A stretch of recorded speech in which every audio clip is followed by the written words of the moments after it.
অবৈধ দখল উচ্ছেদ প্রক্রিয়ার দ্বিতীয় পর্ব শুরু হলো মেদিনীপুর শহরে। মেদিনীপুর শহরের কেরানীতলা সংলগ্ন এলাকায় থাকা মল্লিক পুকুর পাড়ের বিভিন্ন অংশে দখল করে থাকা বিভিন্ন ছোটখাটো কুঁড়ে যারা ছিল সেগুলি উচ্ছেদ প্রক্রিয়া শুরু করলেন মহকুমা শাসক মধুমিতা মুখার্জি। মেদিনীপুর পৌরসভার আধিকারিক ও প্রশাসনের বিভিন্ন স্তরের কর্মীদেরকে নিয়ে সেই সমস্ত পুকুর পাড়ে দখল করে থাকা লোকজনদের সরানোর প্রক্রিয়া শুরু করলেন। যদিও এই পুকুরের মালিকানা নিয়ে একটা বিতর্ক রয়েছেই। মালিকানা মল্লিক পরিবারের একটি অংশ দাবি করেছেন পুকুরটি তাদের, অন্যদিকে প্রশাসনের আধিকারিকরা জানিয়েছেন যে এটা জেলা প্রশাসনের। তবে এই বিষয়ে আইনি লড়াই অব্যাহত থাকার মাঝে পুকুরের পাড় দখল করে থাকা বিভিন্ন অবৈধ যারা বসতি স্থাপন করছেন তাদের উচ্ছেদ কাজ শুরু করলো প্রশাসন। আপাতত জেলা শাসকের নির্দেশে বিভিন্ন জায়গায় যে উচ্ছেদ প্রক্রিয়া বা অবৈধ দখল প্রক্রিয়া রয়েছে সেগুলি যে উচ্ছেদ প্রক্রিয়া তার দ্বিতীয় পর্ব শুরু হলো মেদিনীপুর শহরের মল্লিক পুকুর পাড় সংলগ্ন এলাকাতে। উল্লেখ করা যায়, মুখ্যমন্ত্রী মমতা বন্দ্যোপাধ্যায় বৃহস্পতিবার দুপুরে নবান্নতে একটি প্রশাসনিক বৈঠকে অবৈধ দখল এবং হকারদের ফুটপাতের উপর থেকে সরানোর বিষয়ে পদক্ষেপ নেওয়ার জন্য নির্দেশ দিয়েছেন। তারপরেই বৃহস্পতিবার সন্ধ্যা নাগাদ মেদিনীপুর শহরের কলেজ স্কোয়ার চত্বরে ফুটপাতের উপরে থাকা বিভিন্ন স্টলগুলিকে সরানোর বিষয়ে প্রয়োজনীয় পদক্ষেপ নেওয়া শুরু করেছেন মহকুমা শাসক মধুমিতা মুখার্জি। সঙ্গে পৌর প্রশাসনের আধিকারিকরাও উপস্থিত ছিলেন এবং তারপরেই শুক্রবার দেখা গেল 11টার পর উচ্ছেদ প্রক্রিয়ার একটি অংশ চলল মল্লিক পুকুর পাড় এলাকায়। আজকে মূলত উদ্যোগ যেটা দেখছি ওই পুকুরটা আছে, পুকুরটাকে কিন্তু এইগুলো সমস্ত নতুন স্ট্রাকচার হয়েছে যেগুলোকে খোলা হচ্ছে, হয়তো 15 দিন আগে এগুলো বসেছে, এগুলোকে ইমিডিয়েট খোলা হচ্ছে। যেগুলো বড় বড় দোকান বা ইত্যাদি রয়েছে তারাও দেখুন ব্যাক সাইডে বেশ কয়েকটা এক্সটেন্ড করেছে, যাদেরকে আজকে আমরা নোটিস করছি এবং 7 দিনের মধ্যে ওদের যা জায়গা ওরা তাদের জায়গা দেখাবে, ওদের যে দলিল আছে সেগুলো দেখাবে। তার বাইরে ওরা যতটা এক্সটেন্ড করেছে ওদেরকে নিজেদেরকেই সেটাকে সরাতে হবে, ডেমলিশ করতে হবে। যদি না করে সেক্ষেত্রে আমরা ব্যবস্থা এটা মূলত আজকে করা হচ্ছে। এই পুকুরটা যেটা দেখছে এটা মল্লিক পুকুর এবং মল্লিক পুকুর ঘেরা যে পাড় অংশটা দেখছে এটা দেবোত্তর সম্পত্তি। দেবোত্তর সম্পত্তিগুলো এইভাবে ঘেরা হচ্ছিল। ওইদিকে বেশ কিছু নতুন ঘর করেছে যেটা আমরা একটু আগেই ফাঁকা করলাম। এখন এইখানে এমনিতে জলাজমি তো বোঝানো যাবে না, এরকম জলাজমি বোঝানো যাবেও না এবং হচ্ছে এটা দেবোত্তর সম্পত্তি, মানে এটাও সরকারি সম্পত্তিরই মতো, এটাকেও কিন্তু কভার করা যাবে। তবে এইগুলো যেটা দেখছেন পুরো টেম্পোরারি স্ট্রাকচারগুলো খুলে দিচ্ছে, কিন্তু বড় বড় দোকানগুলো পার্মানেন্ট স্ট্রাকচার বানিয়েছে, সেগুলোকেও সরাতে হবে। তবে আমরা মাপজোক করবো এবং সেগুলোকেও ওদেরকে সরিয়ে নেব। এখনো পর্যন্ত কতগুলো বাড়ি বা দোকানের নাম এনলিস্ট না, ফার্স্ট আমরা এইটাকে ধরেছি। এইখানে যতগুলো আপনারা খালি থেকে যা যা দেখতে পাচ্ছি আমাদের ম্যাপ নিয়ে আমরা সেগুলোকে সরাচ্ছি।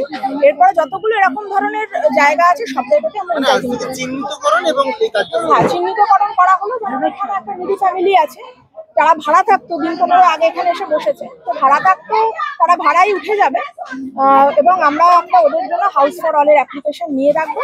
যখন আমাদের সুযোগ হবে আর কি সেখানে তাদেরকে বাড়ি করার আমরা প্রাধান্য দেবো আর কি। এদেরকে আমরা কিন্তু বেনিফিট দেবো যদি এরা সত্যিকারের জেনুইন, এরা যদি গরিব মানুষ হয় আমরা এনকোয়ারি করবো, করে এটা প্রাধান্য দেওয়া হবে।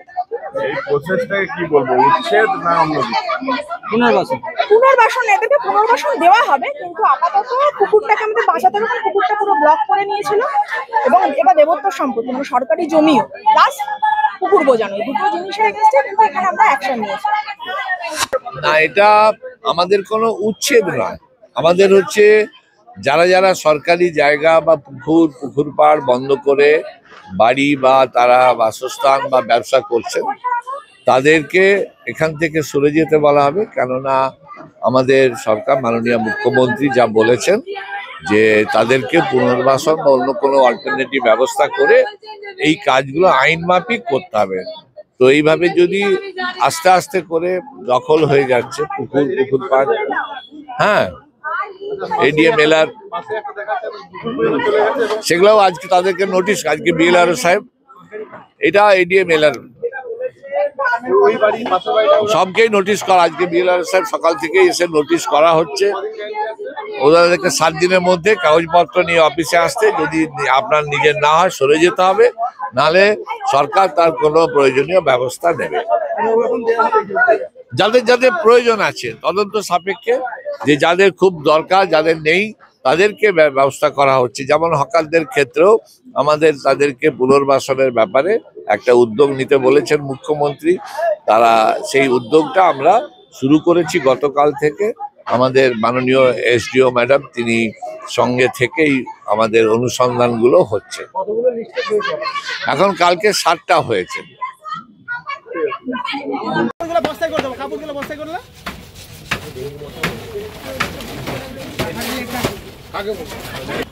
সব গাড়ি সব কাজ বাদ দিয়ে এখানে আসতে হচ্ছে, দিতে হবে, সব নিয়ে চলো পৌরসভা, সব ফাইন দিবে তারপরে আসবে।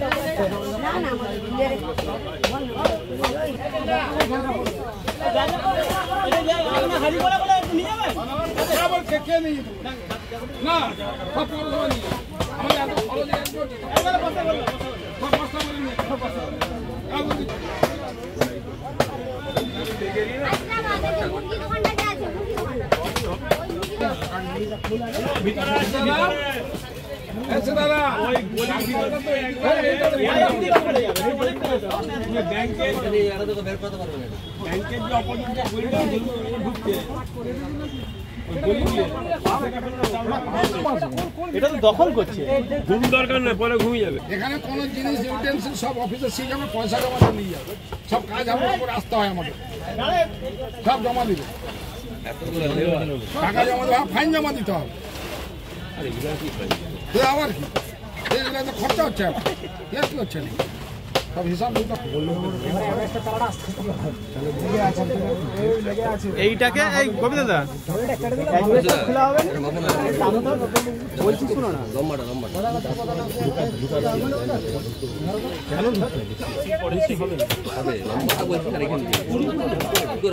কোনটা লম্বা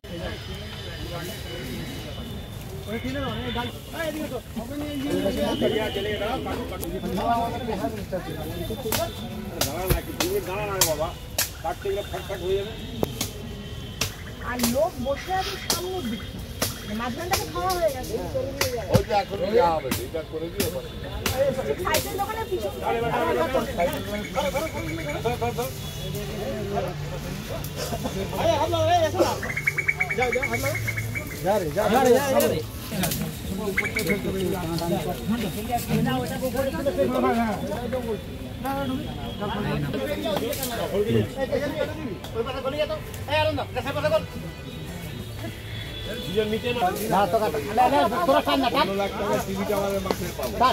মানে ধন্যবাদ দেওয়া দরকার তোমাদেরকে।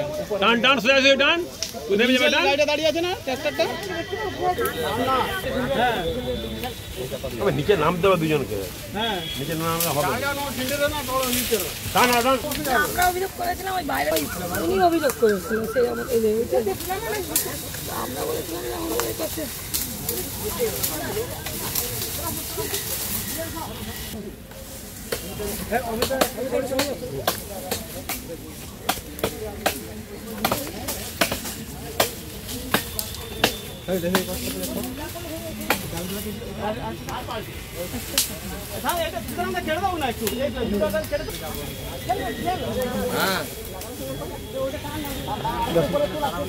আমি পড়েছি এটা আমাদের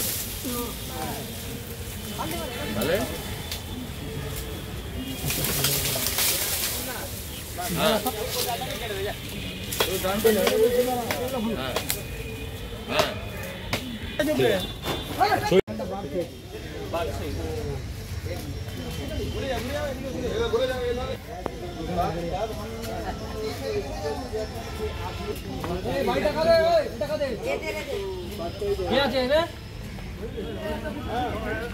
হ্যাঁ এটা কার চেম্বারটা কার?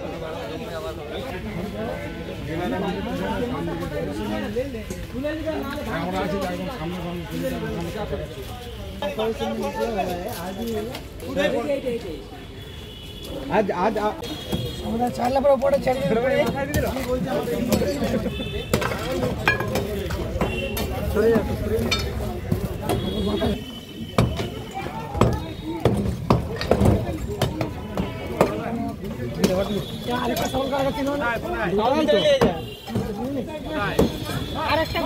ভিতরে নিয়ে যায় মাথাটা সরান।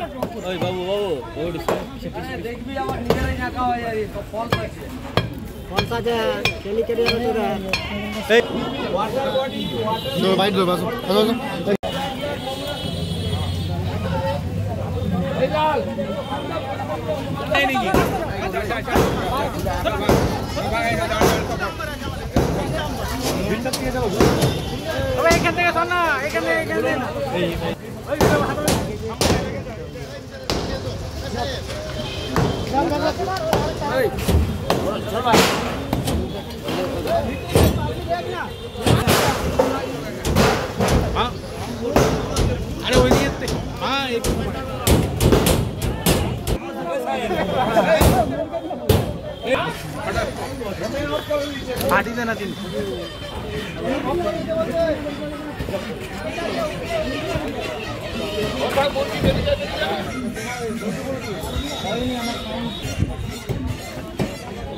চলে যায় ওটা না বলে